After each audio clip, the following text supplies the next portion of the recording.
রাসূল করিম সাল্লাল্লাহু আলাইহি ওয়াসাল্লামের কাছে যে কোরআন আমাদেরকে দিয়েছেন, যে কোরআনের মধ্যে আল্লাহ রাব্বুল আলামিন সব কিছু বর্ণনা করে দিয়েছেন, মা ফাররাতনা ফিল কুরআন মিন কিতাবিন মিন শাই, ফিল কিতাব মিন শাই। আর আয়াতটা একটু এলোমেলো হয়ে গেছে। অর্থাৎ আমি কোরআনের মধ্যে কোনো কিছুই বাদ রাখিনি। এই কোরআনের মধ্যে সমাজনীতি থেকে শুরু করে, পরিবার নীতি থেকে শুরু করে, সমাজনীতি, রাজনীতি, আন্তর্জাতিকভাবে কিভাবে আমরা চলবো, একেবারে পুঙ্খানুপুঙ্খানুরূপে প্রত্যেকটা বিষয়ে কোরআনের মধ্যে আমাদেরকে আল্লাহ রাব্বুল আলামিন বর্ণনা করে দিয়েছেন, বলে দিয়েছেন। এই কোরআনকে মান্য করা, আল আমালু বিত তানজিল, মানে হচ্ছে কোরআন অনুযায়ী আমরা আমল করব। তাহলে কোরআন কি বলেছে? আমি তো প্রথমেই বলেছি, কোরআন তো বলেছে নামাজ পড়তে। আপনি কি নামাজ পড়তে আসেন? আপনি তো বসে আছেন লাইলাতুল কদরের জন্য। আমি সারা জীবন গুনাহ করব, আর লাইলাতুল কদর 27 রমাদানের দিন এসে আল্লাহর কাছে ভালো করে ক্ষমা চেয়ে একেবারে পুত পবিত্র হয়ে যাব। আমরা যেই রাতকে লাইলাতুল কদর বলি, ওইটাও তো লাইলাতুল কদর না। ইয়া আইয়ুহাল্লাযীনা আমানুত্তাকুল্লাহ, আল্লাহকে ভয় করো। ওয়াল তানজুর নাফসুম মা কদ্দামাত লিগাদিন ওয়াত্তাকুল্লাহ, এবং দেখো তুমি আগামীকালের জন্য কি প্রস্তুত করেছো। অর্থাৎ মৃত্যু পরবর্তী জীবন, কিয়ামতের জন্য আমি কি প্রস্তুত করে রেখেছি, আমি কতটুকু আমল করেছি। মৃত্যু কি আমি ভয় করি এটা বললে হয়ে যাবে? মৃত্যুর জন্য প্রস্তুতি গ্রহণ করতে হবে। মৃত্যুর জন্য প্রস্তুতি হচ্ছে আমি যে আলোচনাগুলো করেছি এগুলো আমল করা। মৃত্যুর জন্য আমাদের প্রস্তুতি নিতে হবে, মৃত্যুর জন্য প্রস্তুতি নিতে হবে। রাসূল করিম সাল্লাল্লাহু আলাইহি ওয়াসাল্লাম সবসময় উম্মতদেরকে মৃত্যুর কথা স্মরণ করাতেন। আকসিরু যিকরা হাজিমিল লাজ্জাত, তোমরা অধিক বেশি বেশি হাজিমিল লাজ্জাতকে স্মরণ করো, মানে মৃত্যুকে বেশি স্মরণ করো। এমনকি হাদিসের মধ্যে এসেছে কাফা বিল মাউতি ওয়াইজা, কোন ব্যক্তিকে যদি তুমি উপদেশ দিতে চাও, কোন ব্যক্তি যদি তোমার কাছে বলে হুজুর আমাকে একটু উপদেশ দেন, কাফা বিল মাউতি ওয়াইজা, কোন ব্যক্তির জন্য মৃত্যুর কথা বলাটাই তার জন্য যথেষ্ট। তো তুমি মৃত্যুকে স্মরণ করো। মৃত্যুর কথা আমার অন্তরকে নাড়া দিবে। আমি যে দুনিয়ার এই বুক বিলাসী করতেছি, দুনিয়ার এই অট্টালিকা সারাদিন সকাল থেকে যে একবার রাত পর্যন্ত একেবারে নিরবিচ্ছিন্নভাবে কাজ করেই যাচ্ছি, নামাজ বাদ দিলাম, কোরআন বাদ দিলাম, সবকিছু বাদ দিলাম, দুনিয়ার ব্যস্ততা আমাকে ঘিরে ধরে শুধুমাত্র ছেলে সন্তানের জন্য, আমার পুত্রের জন্য, আমার পিতামাতার জন্য আমি সারাটা জিন্দেগি উদার করে দিয়েছি। আমি যদি মৃত্যুকে স্মরণ করি, আপনি যদি চিন্তা করেন, একটি 10 সেকেন্ড চিন্তা করেন, শুধু আপনি যদি এখন মৃত্যুবরণ করে দেখেন, আপনি যার টেনশনে সারাদিন ঘুমাতে পারেন না, আপনি যেই ছেলের টেনশনে সারাটা দিন ঘুমাতে পারেন না, আপনি যেই পরিবারের টেনশনে আল্লাহকে ভুলে গিয়েছেন, রাসূলকে ভুলে গিয়েছেন, ইসলামকে ভুলে গিয়েছেন, আপনি মুসলমান সেটার পরিচয় আপনি ভুলে গিয়েছেন। দেখুন তো, আপনি যদি মৃত্যুবরণ করে থাকেন, আপনার ছেলেকে আল্লাহকে খাওয়াবেন না? আপনার বৃদ্ধ পিতা মাতা যার জন্য আপনি ওষুধ নিয়ে আসতেন, সে কি খাওয়াতেন না আপনাকে? আল্লাহ খাওয়াবেন না? সবকিছু চলবে। আপনি মৃত্যুবরণ করার পরেও দুনিয়ার চাকা চলবে, শুধু আপনার জীবনের চাকা চলবে না। সেজন্য মুত্তাকির পরিচয় হচ্ছে আল ইস্তিদাদ লিয়াউমির রাহিল, সামনের আগত দিন মৃত্যুর জন্য, আখিরাতের জন্য প্রস্তুত করা।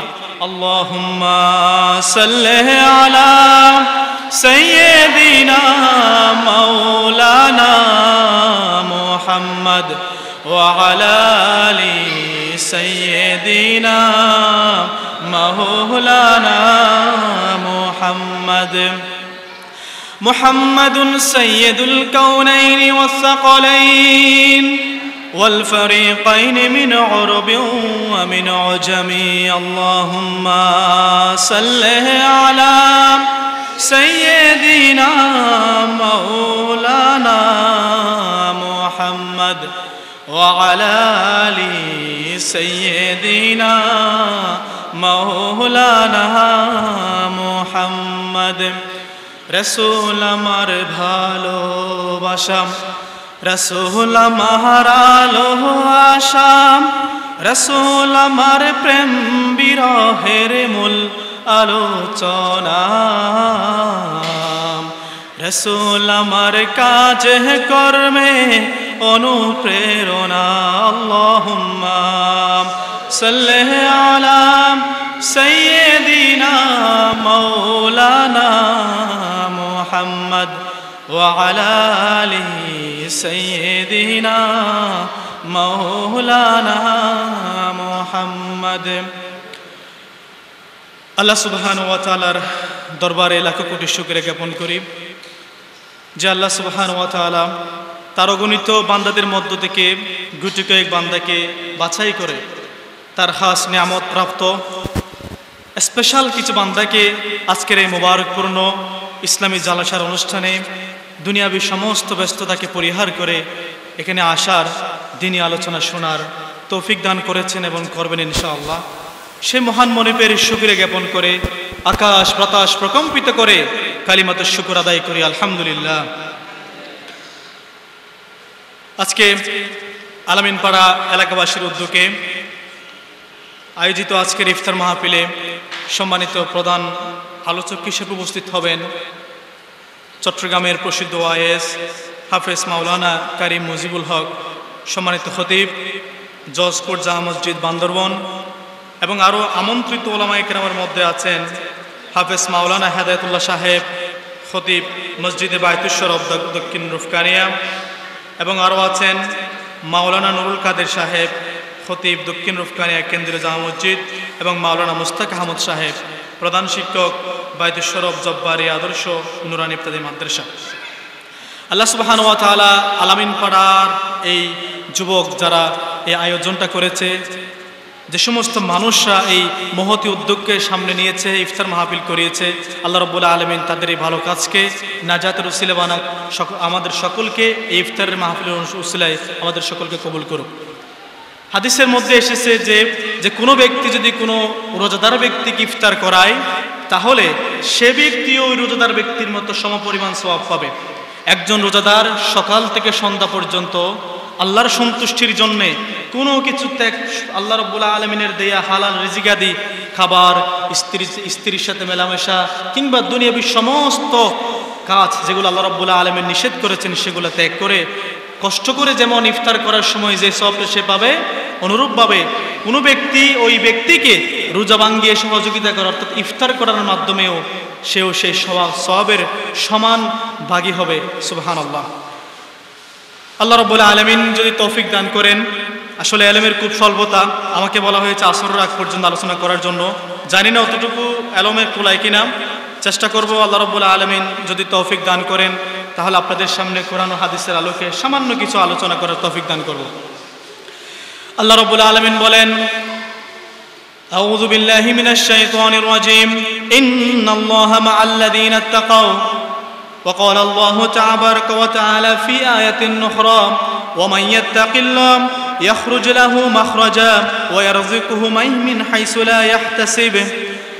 আল্লাহ সুবহানাহু ওয়া তাআলা পবিত্র কোরআনের সূরাতুন নাহলের 128 নম্বর আয়াতে বলেন, ইন্নাল্লাহা মা'আল্লাযীনা ইত্তাকাও, নিশ্চয় আল্লাহ সুবহানাহু ওয়া তাআলা তার সাথে আছেন যে আল্লাহকে ভয় করবে।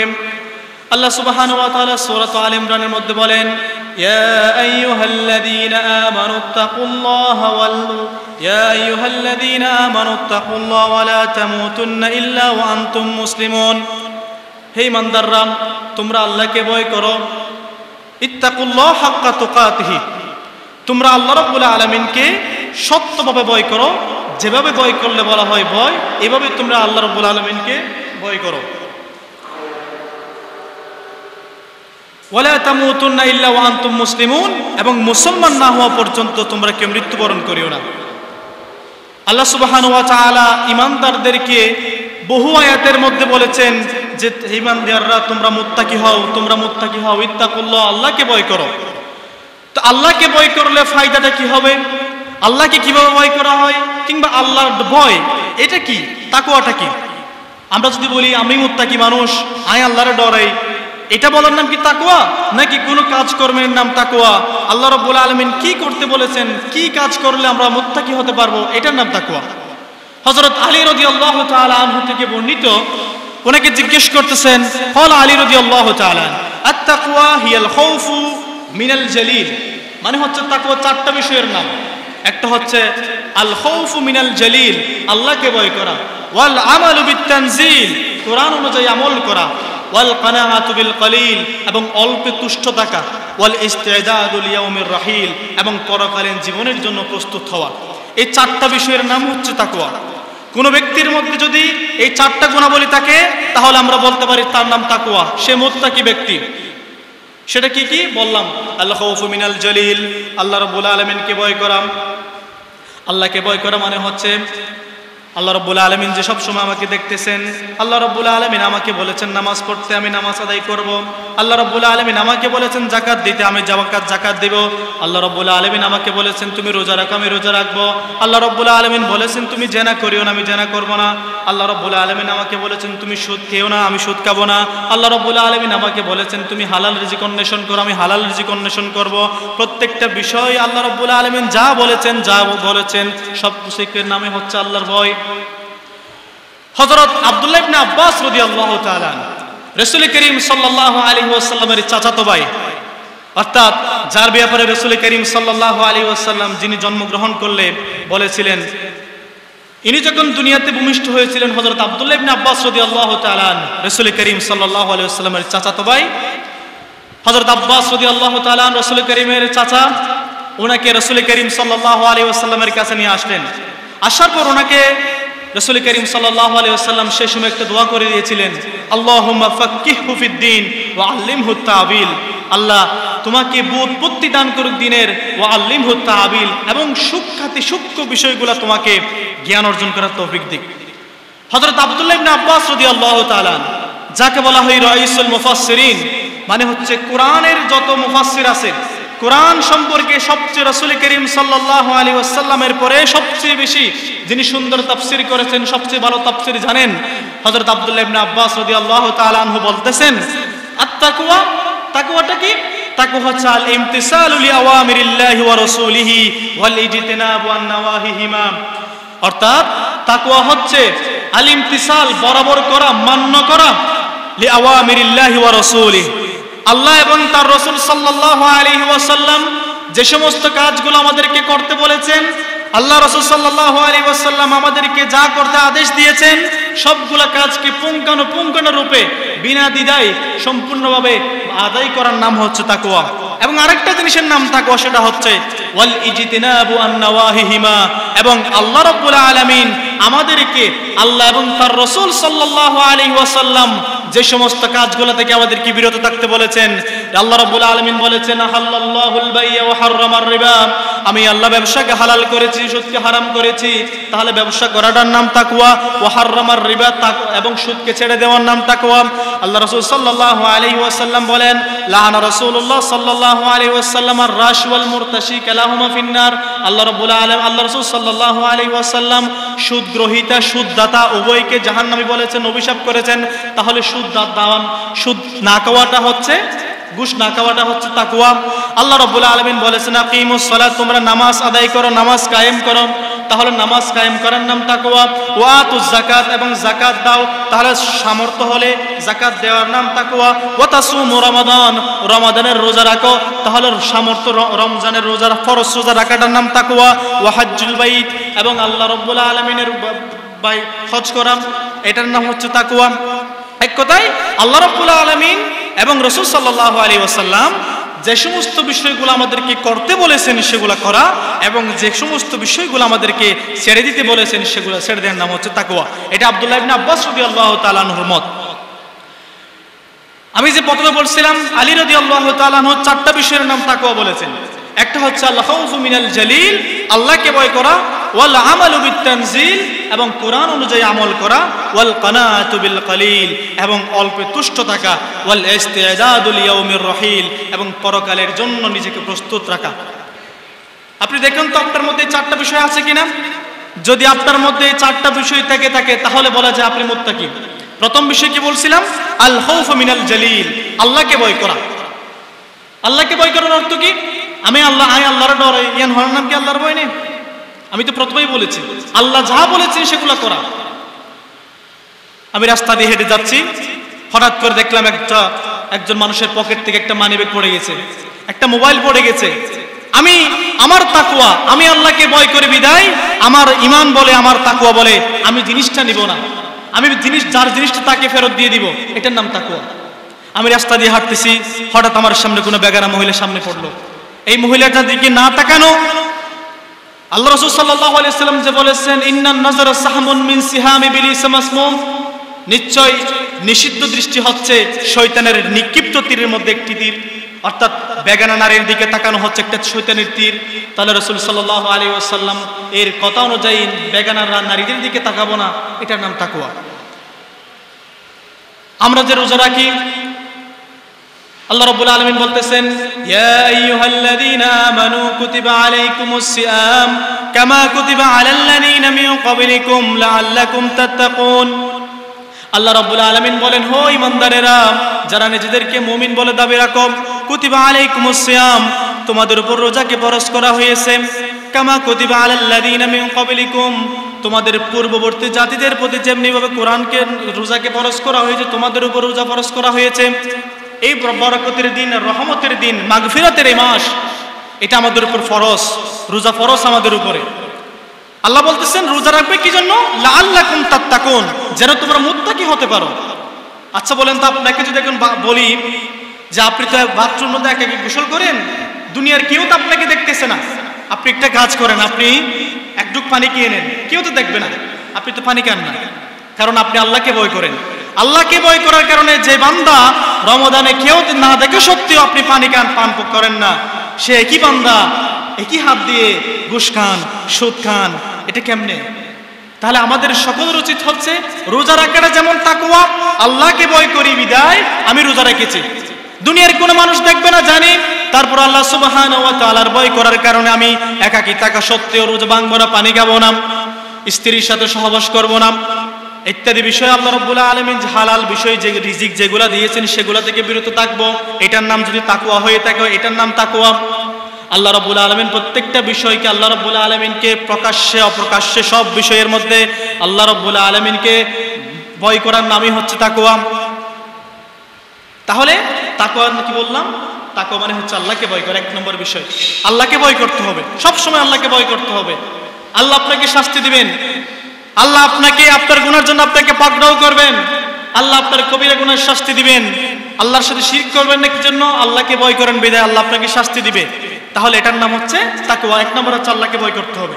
দুই নম্বর হচ্ছে আল্লাহকে ভয় করলে হবে না, আপনি সবসময় একটা গুনাহ কাজও করবেন আবার আল্লাহকে ভয় পাবেন, গুনাহ কাজ করবেন আবার আল্লাহকে ভয় পাবেন, এটা হবে না। দুই নম্বর হচ্ছে আল আমালু বিত-তানজিল, মানে হচ্ছে কোরআন অনুযায়ী আপনাকে আমল করতে হবে, আপনার কোরআন অনুযায়ী আমল করতে হবে আপনাকে। আল্লাহ রাব্বুল আলামিন মানবদের জন্য, মানবতার মুক্তির জন্য রাসূল করিম সাল্লাল্লাহু আলাইহি ওয়াসাল্লামের কাছে যে কোরআন আমাদেরকে দিয়েছেন, যে কোরআনের মধ্যে আল্লাহ রাব্বুল আলামিন সব কিছু বর্ণনা করে দিয়েছেন, মা ফাররাতনা ফিল কুরআন মিন কিতাবিন মিন শাই, ফিল কিতাব মিন শাই। আর আয়াতটা একটু এলোমেলো হয়ে গেছে, অর্থাৎ আমি কোরআনের মধ্যে কোনো কিছুই বাদ রাখিনি।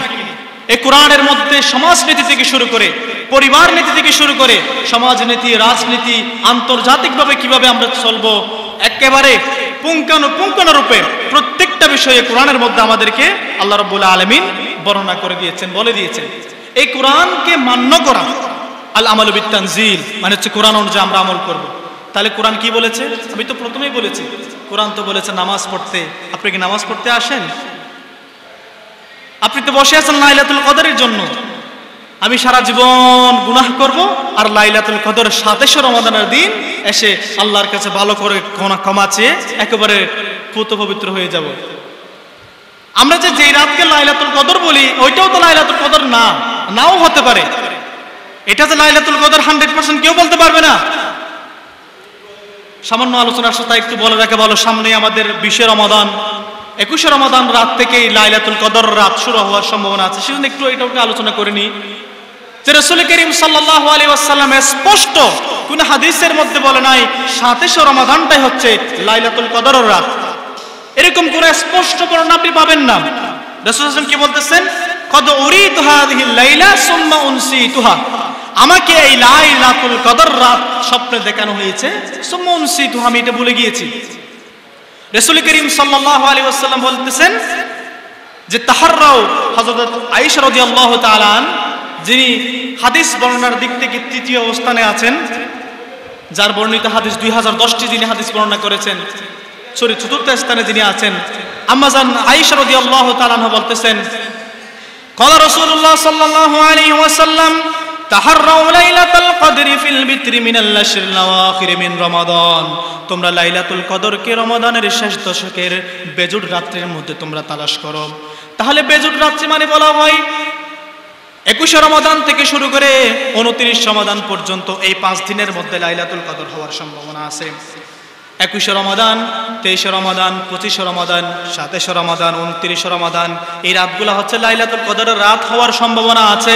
আর আমরা দরে বসে আছি 27 রমাদানটাই হচ্ছে লাইলাতুল কদরের রাত। লাইলাতুল কদর ছাড়া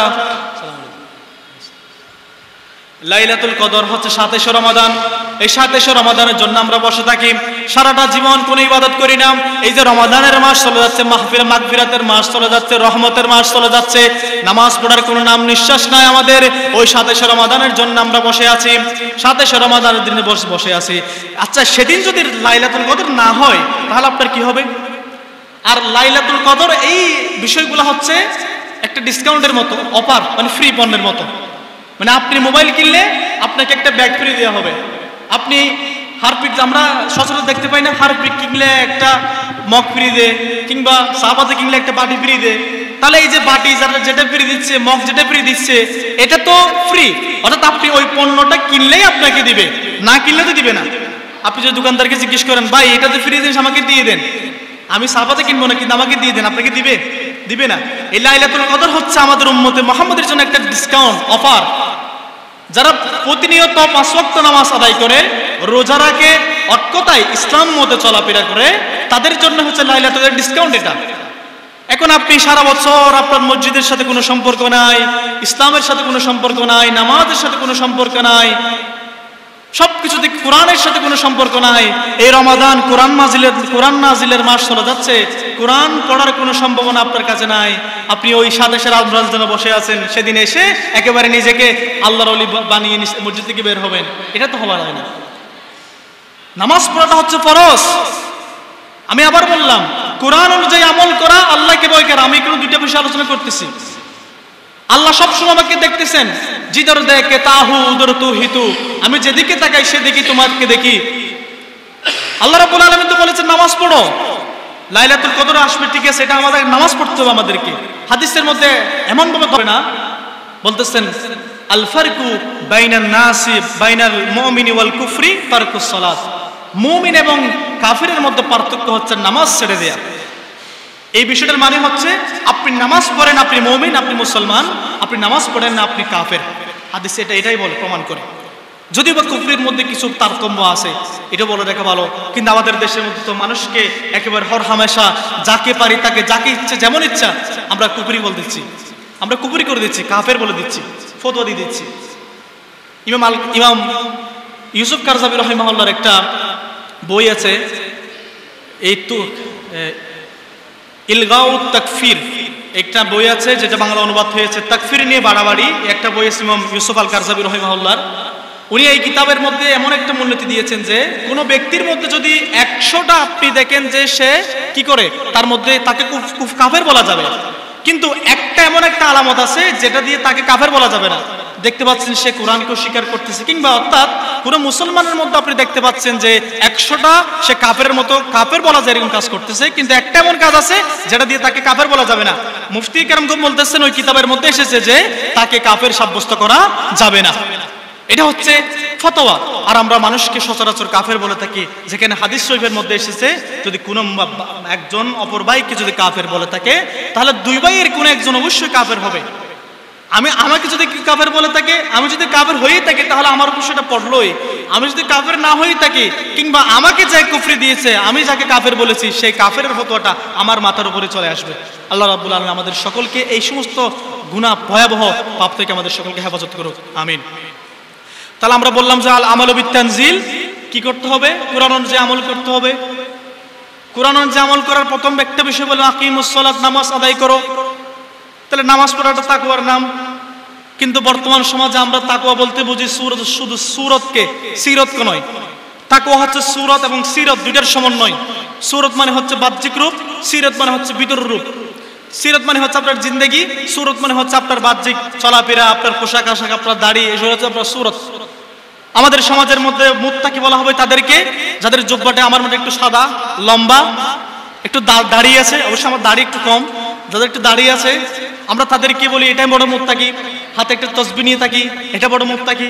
কিন্তু তার সিরতের কোনো টিকটিকানা নাই। সে দাড়ি রাখার পরে সে সুদ খায়, সে দাড়ি রাখার পরেও সে জমির আইল ঠেলে, নিজের বোনকে তার ওয়ারিশ সম্পত্তিগুলো দিয়ে দেয় না। একই ব্যক্তি আল্লাহকে ভয় করার কারণে বাথরুমে একা থাকার কারণেও সে পানি খাচ্ছে না, আর সে একই ব্যক্তি তার বোনের হক ওয়ারিশ সম্পত্তি দিচ্ছে না। এই সুরতওয়ালা মানুষ, দাড়িওয়ালা মানুষ, জুব্বাওয়ালা মানুষ। সুতরাং আমাদেরকে সিরত সুরত দুটার সমন্বয়ে থাকা লাগবে। তবে অনেকে আছে শুধু সিরত বলে যে বাহ্যিক আকৃতির কি প্রয়োজন, মনের কথাই তো বড় কথা। কিছু মানুষ দেখবেন যে মেয়েদের সাথে বা বেপরদা কথা বললে জিজ্ঞেস করে কথা বলে আমার মনের পর্দায় আসল পর্দা, এটা হওয়া লাগবে, চলবে না। সুরত সিরত দুটার সমন্বয় হওয়া থাকা লাগবে। আল্লাহ রাব্বুল আলামিন লিবাসুত তাকওয়া বলেছেন, তাকওয়ার পোশাক বলেছেন।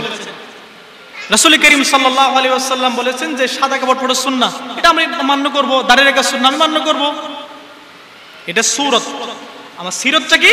আগে আব্দুল্লাহ ইবনে আব্বাস রাদিয়াল্লাহু তাআলা বর্ণনা মতে আল্লাহ এবং আল্লাহর রাসূল যা বলেছেন তা করা, এবং আল্লাহ এবং আল্লাহর রাসূল যা ছেড়ে দিতে বলেছেন তা ছেড়ে দেওয়া।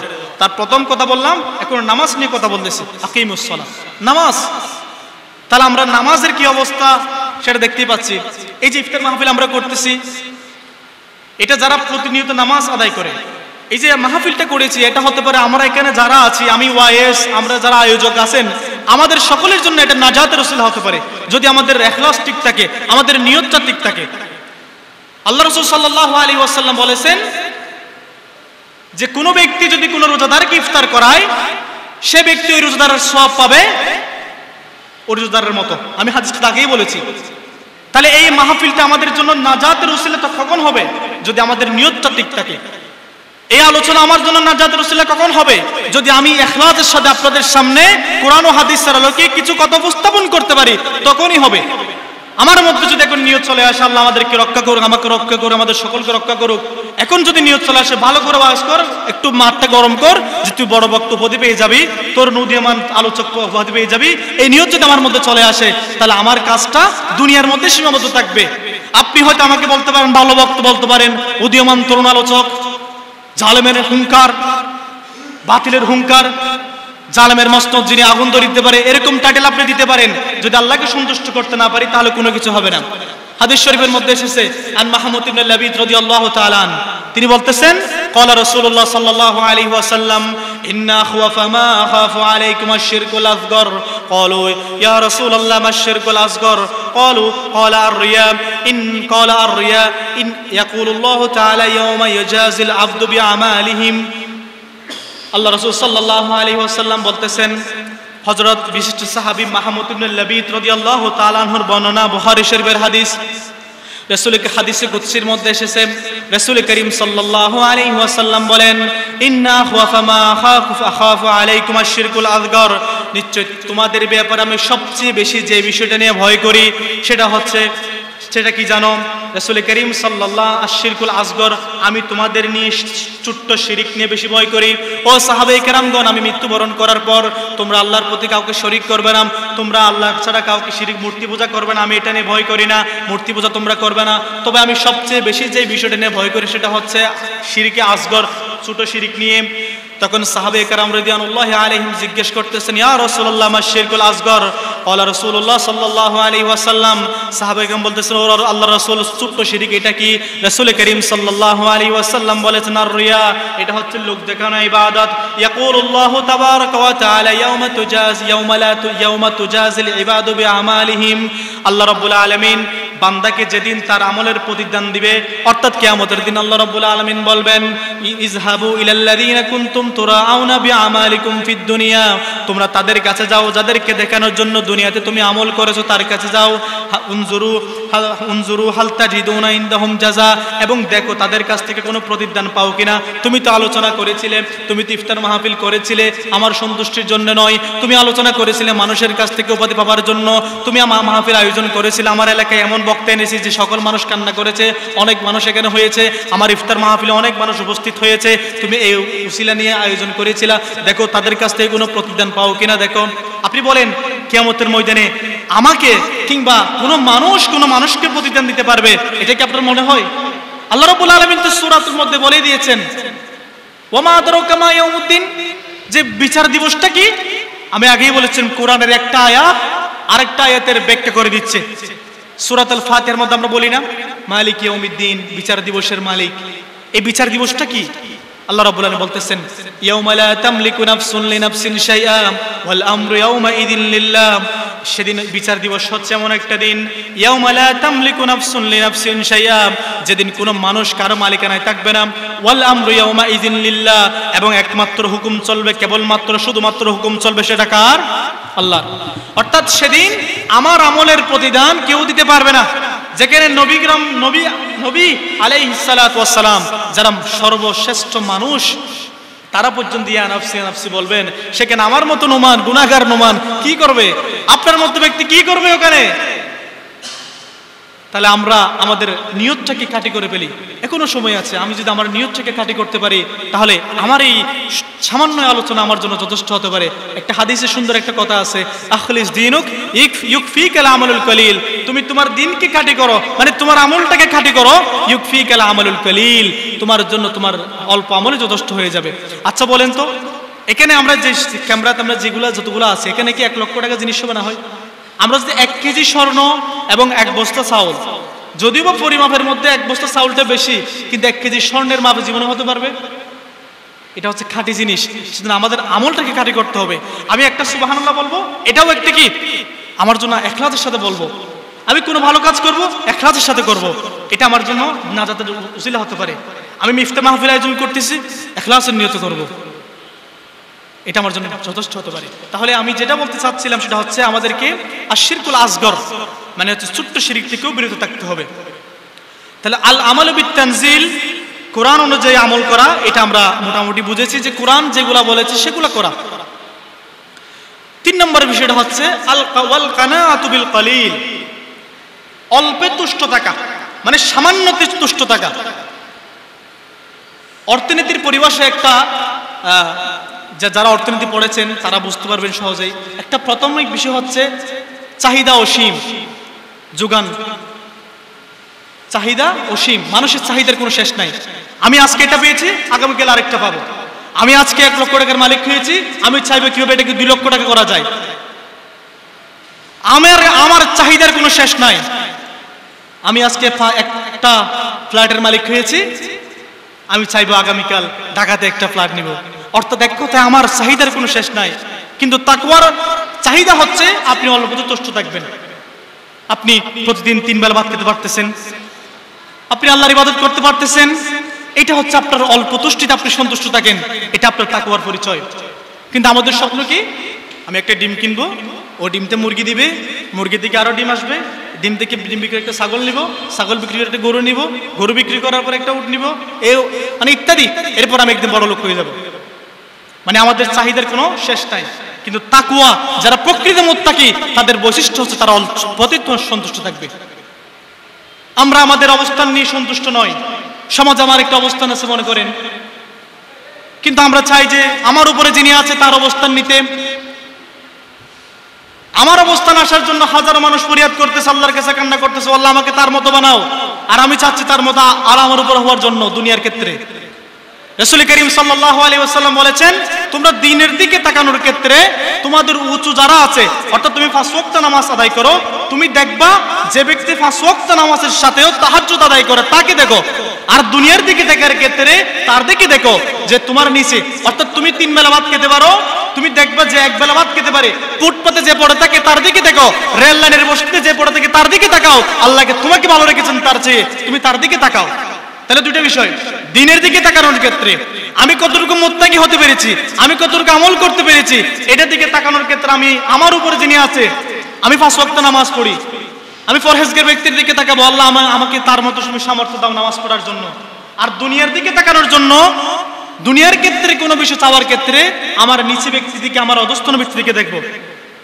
আমি তো কে পরে ভালো হয়েছে আলহামদুলিল্লাহ, আমি 3 বেলা ভাত খেতে পারতেছি, সুন্দর একটা পোশাক পরে আপনাদের সামনে আসতে পেরেছি। আমি তাকাবো হচ্ছে যিনি আমার মতো পোশাক পরতে পারে নাই, 3 বেলা ভাত খেতে পারতেছেন, আমি তার দিকে তাকাবো। তাহলে আমার ঈমানটাও বেড়ে যাবে, আল্লাহর শুকরিয়া বেড়ে যাবে। এটার মাধ্যমে আমি তাকওয়া মুত্তাকি হতে পারবো। সময় স্বল্প, আর একটু আমি শর্ট শেষ করব। একটা হচ্ছে ওয়াল ইস্তিদাত লিয়াউমির রাহিল, সেটা হচ্ছে যে পরকালীন জীবনের জন্য প্রস্তুতি গ্রহণ করা। বুদ্ধিমানের কাজ হচ্ছে পরকালীন জীবনের জন্য প্রস্তুতি গ্রহণ করা। আমরা সকলেই জানি, সকলেই মানি, সকলে বিশ্বাস করি আমরা একদিন মৃত্যুবরণ করব। একজন হিন্দু যেমন বিশ্বাস করে সে মৃত্যুবরণ করবে, একজন খ্রিস্টান যেমন বিশ্বাস করে সে মৃত্যুবরণ করবে, একজন ইহুদি যেমন বিশ্বাস করে সে মৃত্যুবরণ করবে, একজন নাস্তিক তসলিমা নাসরিনের মতো নাস্তিক যেমন বিশ্বাস করে সে মৃত্যুবরণ করবে, জাফর ইকবালের মতো ব্যক্তি যেমন বিশ্বাস করে মৃত্যুবরণ করবে, আমার মতো আলেম, আপনার মতো মানুষ সকলে বিশ্বাস করে মৃত্যুবরণ করব। কিন্তু বুদ্ধিমানের কাজ হচ্ছে মৃত্যুর জন্য আমরা কি প্রস্তুত করতে পেরেছি। কোরআনের মধ্যে ওয়াল তানজুর নাফসুম মা কদ্দামাত লিগাদিন ওয়াত্তাকুল্লাহ, ইয়া আইয়ুহাল্লাযীনা আমানুত্তাকুল্লাহ, আল্লাহকে ভয় করো। ওয়াল তানজুর নাফসুম মা কদ্দামাত লিগাদিন ওয়াত্তাকুল্লাহ, এবং দেখো তুমি আগামীকালের জন্য কি প্রস্তুত করতে করেছো। অর্থাৎ মৃত্যু পরবর্তী জীবন, কিয়ামতের জন্য আমি কি প্রস্তুত করে রেখেছি, আমি কতটুকু আমল করেছি। মৃত্যু কি আমি ভয় করি এটা বললে হয়ে যাবে? মৃত্যুর জন্য প্রস্তুতি গ্রহণ করতে হবে। মৃত্যুর জন্য প্রস্তুতি হচ্ছে আমি যে আলোচনাগুলো করেছি এগুলো আমল করা। মৃত্যুর জন্য আমাদের প্রস্তুতি নিতে হবে, মৃত্যুর জন্য প্রস্তুতি নিতে হবে। রাসূল করিম সাল্লাল্লাহু আলাইহি ওয়াসাল্লাম সবসময় উম্মতদেরকে মৃত্যুর কথা স্মরণ করাতেন। আকসিরু যিকরা হাজিমিল লাজ্জাত, তোমরা অধিক বেশি বেশি হাজিমিল লাজ্জাতকে স্মরণ করো, মানে মৃত্যুকে বেশি স্মরণ করো। এমনকি হাদিসের মধ্যে এসেছে কাফা বিল মাউতি ওয়াইজা, কোন ব্যক্তিকে যদি তুমি উপদেশ দিতে চাও, কোন ব্যক্তি যদি তোমার কাছে বলে হুজুর আমাকে একটু উপদেশ দেন, কাফা বিল মাউতি ওয়াইজা, কোন ব্যক্তির জন্য মৃত্যুর কথা বলাটাই তার জন্য যথেষ্ট। তো তুমি মৃত্যুকে স্মরণ করো, মৃত্যুর কথা আমার অন্তরকে নাড়া দিবে।